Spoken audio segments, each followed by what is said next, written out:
Antes de hablar sobre la teoría de las inteligencias múltiples, vamos a entrar en un recorrido histórico de la inteligencia. En la Edad Antigua, la concepción de inteligencia se denominaba por los sabios. Esto durante el primer milenio a.C. En la Edad Antigua, las personas que eran inteligentes estudiaban las prácticas religiosas como el budismo o jainismo surgidos en el siglo VI a.C. y la relación para la educación era entre maestros y discípulos. Por lo cual los maestros, también conocidos como gurú, eran una guía al discípulo en su formación espiritual por medio de reflexiones y meditaciones.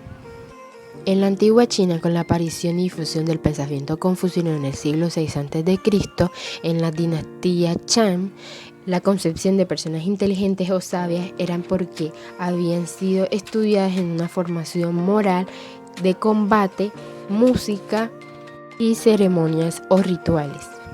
La persona más sabia tenía que ser el emperador, y él podría, por medio de su formación, recibir el mandato del cielo y velar el equilibrio entre el cielo y la tierra. En el antiguo Egipto, las personas que no eran estudiosas eran consideradas bestias de carga, es decir, esclavos. Y las personas que eran inteligentes estudiaban lectura, escritura, cálculo, gimnasia, entre ciencias superiores como la astronomía. Los maestros pertenecían a la casta de los sacerdotes. El método de enseñanza era que los estudiantes debían aprender todo de memoria y realizar un examen que le permitía pasar a un nivel más alto de educación. Por otro lado, el método de enseñanza de los hebreos era la repetición y revisión, y la educación era por medio de la familia, basada en Dios, en Yahvé, el único. La persona más inteligente era el doctor de la ley. Tenía gran autoridad y prestigio vinculado a las sinagogas. Era un teólogo, maestro, legislador y juez. La sabiduría y su enseñanza era recopilada de la Biblia. En la antigua Grecia, las personas que podían ser inteligentes eran los que pertenecían a la élite. La educación se basaba en el principio ideal de crear ciudadanos que sirvieran para el fortalecimiento del Estado. Así que se enseñaba la forma de cuidar y cultivar el cuerpo y el espíritu. En la antigua polis de Esparta, las personas inteligentes se destacaban por su destreza en la guerra y en la participación de su vida civil y política. Entre más obediente, disciplinado, resistente al sufrimiento, eras más sabio. En la Edad Media, la palabra intelectual se convirtió en un término académico, pero este estaba estrechamente relacionado solo con personas que tenían conocimientos matemáticos, metafísicos o cosmológicos. Con la aparición del humanismo pedagógico en el siglo XVI, se impulsó el estudio de latín y griego. Las personas de la élite y los sacerdotes estaban relacionados a tener mayor accesibilidad a la educación. Luego de haber hecho este recorrido histórico, podemos tener una mayor comprensión hacia la educación y la inteligencia, como esta se ha visto afectada debido a la teoría de las inteligencias múltiples. Charles Spearman escribió por primera vez sobre la existencia de una inteligencia general o única en 1904, donde el factor G es el responsable del rendimiento general en las pruebas de capacidad mental. Con la llegada del test de inteligencia realizada por Alfred Binet y Teodoro Simon ese mismo año, solo afirmaron que era una inteligencia general. Con la llegada de la era del Internet, los computadores, la educación se vio obsoleta. Es así como llega Howard Gardner en 1983 con su obra Estructuras de la mente, la teoría de las inteligencias múltiples. Howard es un estadounidense nacido en 1943, es un psicólogo y pedagogo. Es popularmente conocido por esta teoría. Para su investigación de esta teoría trabajó con distintos grupos de niños con discapacidad y adultos con daños cerebrales. Howard llegó a la conclusión que la vida humana requiere un desarrollo de varios tipos de inteligencia y no una unitaria. Por lo tanto, contradice las teorías tradicionales. La teoría ha tenido un gran impacto no solo en el ámbito de la psicología, sino también en el campo educativo, donde ha inspirado a miles de profesores y educadores a explorar nuevas maneras de enseñar gracias a los distintos tipos de inteligencia. La teoría de las inteligencias múltiples plantea que hay distintas maneras de aprender, pensar e identificar, por lo cual se destacan 8 tipos de inteligencia.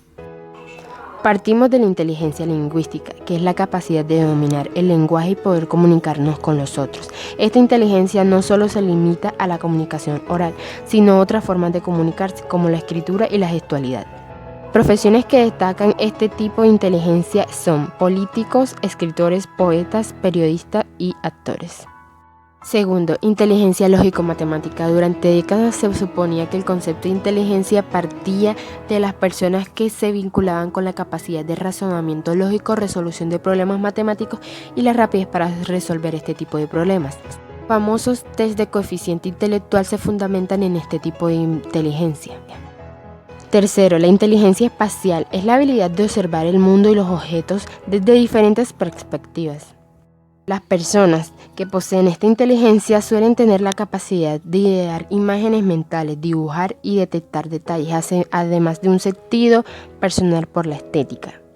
Las profesiones que destacan es pintor, fotógrafo, diseñador, periodista, arquitecto y creativos. Cuarto, la inteligencia musical. La música es un arte universal. Algunas zonas del cerebro pueden ejecutar funciones vinculadas con la interpretación y composición de música. Como cualquier otro tipo de inteligencia, puede entrenarse y perfeccionarse. Las personas que tienen este tipo de inteligencia tienen la capacidad para tocar instrumentos, leer y componer pistas musicales con facilidad. Quinto, la inteligencia intrapersonal. Las personas que poseen esta inteligencia son capaces de acceder a sus sentimientos y emociones y reflexionar sobre estos elementos. Según Gardner, esta inteligencia también permite entender las razones por las cuales uno es de la manera que es, para mantener un buen nivel de bienestar como para rendir mejor en diferentes aspectos de la vida. Sexto, la inteligencia corporal. Las personas que tienen esta inteligencia suelen tener la capacidad para usar herramientas, también para expresar por medio del cuerpo sentimientos. Son especialmente brillantes en este tipo de inteligencia bailarines, actores, deportistas y hasta cirujanos. También encontramos creadores de plástico, puesto que ellos tienen que emplear de manera racional sus habilidades físicas. Séptimo, la inteligencia interpersonal. Se trata de un tipo de inteligencia que permite interpretar palabras, gestos, los objetos y metas de cada tipo de discurso. La inteligencia interpersonal evalúa la capacidad de empatizar con los demás. Es una inteligencia muy valiosa para trabajar con grupos de personas. Por último, tenemos la inteligencia naturalista. La inteligencia permite detectar, diferenciar y categorizar los aspectos vinculada a los aspectos del entorno. Howard agrega este tipo de inteligencia posteriormente al estudio original sobre las inteligencias múltiples en el año 1995. Howard afirma que todas las personas son dueñas de cada una de las 8 clases de inteligencia, aunque cada cual destaca más una que otras. Generalmente se requiere dominar gran parte de ellas para enfrentar la vida, independientemente de la profesión que se ejerza. La educación que se enseña en las aulas se empeña en ofrecer contenidos y procedimientos enfocados a evaluar los 2 tipos principales de inteligencia, la lingüística y la lógico-matemática. No obstante, esto resulta totalmente insuficiente en el proyecto de educar a los alumnos en su plenitud de potenciales.